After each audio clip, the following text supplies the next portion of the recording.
Well, good morning. Thank you, Alan, for that introduction. On behalf of the Program Committee, welcome to the 2011 ANZSOG Annual Conference on Putting Citizens First, Engagement and Service Delivery for the 21st Century. It really is exciting to see so many participants here today. Now, my purpose here is to provide you with an overview of the conference, to explain its logic, ambitions, and how we hope it will work. When the Program Committee first met, we began with two observations. First, while the theme of putting citizens first has risen to the top of the public management agenda in Australia, New Zealand, and internationally, it was not a new idea. And second, the notion of putting citizens first can mean very different things to different people. So we identified four general themes, or four legs to the conference stool. The first is integrated service delivery. How much progress have governments made with respect to promoting integrated service delivery, working within and across governments? And what are the prospects for doing even more? The second theme is gauging citizen satisfaction. How much progress have governments made with respect to obtaining citizen feedback on the services they deliver, and going beyond eliciting feedback on existing services and finding out what advances are required to discover citizen needs and preferences? The third big theme is citizen engagement. How much progress have governments made with respect to engaging citizens and communities in service delivery and policy design matters? Could governments go further with respect to co-designing and co-delivering services with citizens? These are each distinct but overlapping perspectives on putting citizens first. And this leads us to the fourth leg of the stool on government capability for dealing with citizens and communities. And here our theme was based on this premise. Even if considerable progress has been made over the last decade, there is still a lot to do. There is no shortage of demands for better service and an ever-increasing set of amazing technological possibilities to improve how we serve, engage, and collaborate with citizens. What needs to be done inside government in order to build the culture, repertoires, and sensibilities to really put citizens first, recognizing the constraints on and the prerogatives of government? That is where we want the conference to land eventually. We began the conference by seeking to put the recent interest in putting citizens first in context, and we do this in several ways.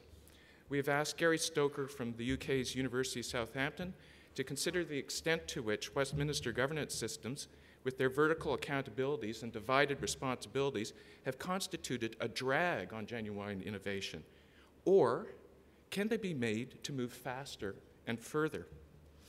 We have asked Christian Besson of Denmark's Mind Lab to help us think about how citizen input can not only be sought out, but also mesh with and indeed stimulate the input that inevitably comes from experts, stakeholders, and government agencies, and often other levels of government. We have asked Rolf Alter from the OECD to probe whether the hope that governments can increase trust through improved service and better engagement is realistic. Or will citizens nevertheless continue to disengage from government for a host of reasons, no matter what government does?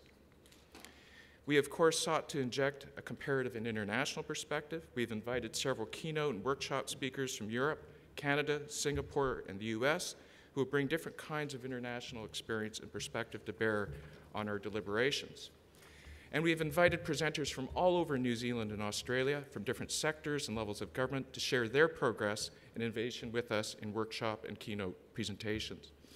Indeed, Thursday's keynote lunchtime case study by Dale Sujet will review stakeholder engagement in 22 departments in Australia.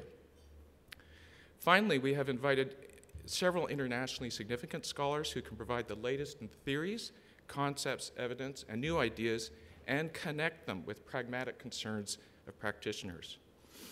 Now, you may wonder why technology was not elevated to a dominant theme of the conference. Our prediction as a program committee was that the use and possibilities afforded by technology would permeate all aspects of putting citizens first, surfacing in almost every keynote and workshop session. That said, on Wednesday evening, we'll have a keynote presentation from George Medjelegenis of The Australian on citizens, government, and technology, what are the unrealized and emerging possibilities, and a workshop on information technology and new media as tools for engagement. So how will the conference flow?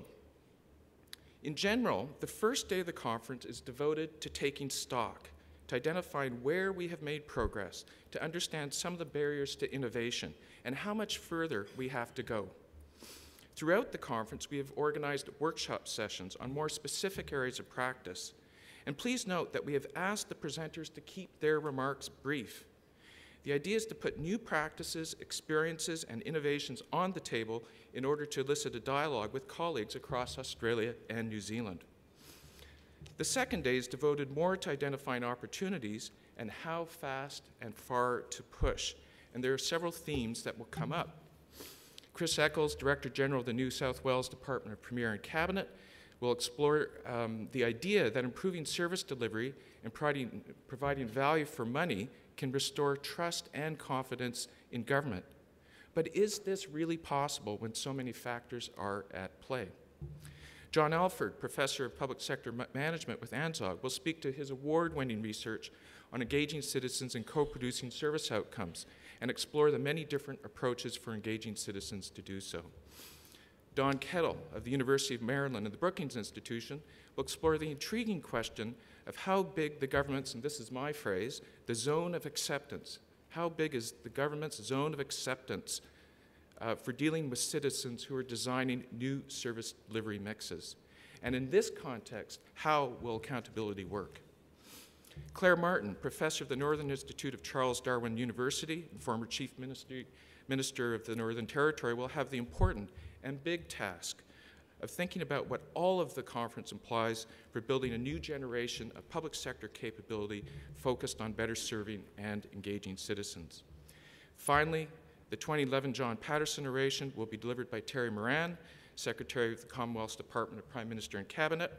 Mr. Moran, of course, identified citizen-centered government as a central part of the larger APS reform initiative, and his oration will undoubtedly bring his perspectives from his experience in Queensland, Victoria, and of course the Commonwealth government.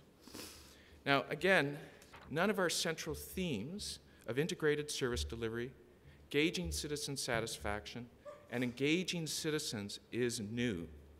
And when you think about it, neither of the related challenges that are implied by the talks that I've just outlined are new.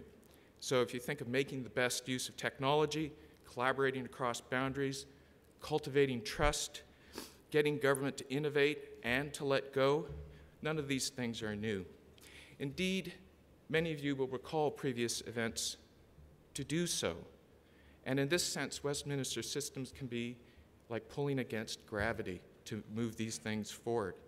But there's an opposite force here, which is one that's kind of spinning citizens out and away from government, this force of disconnectedness.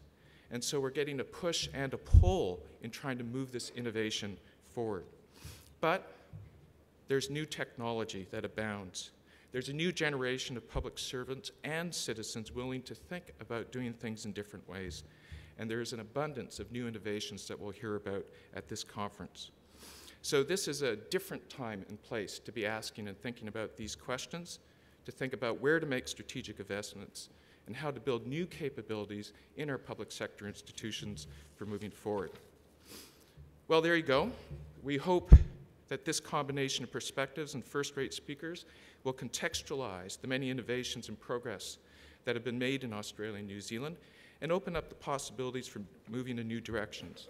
On behalf of the program committee, I wish you have an engaging and productive conference. Thank you.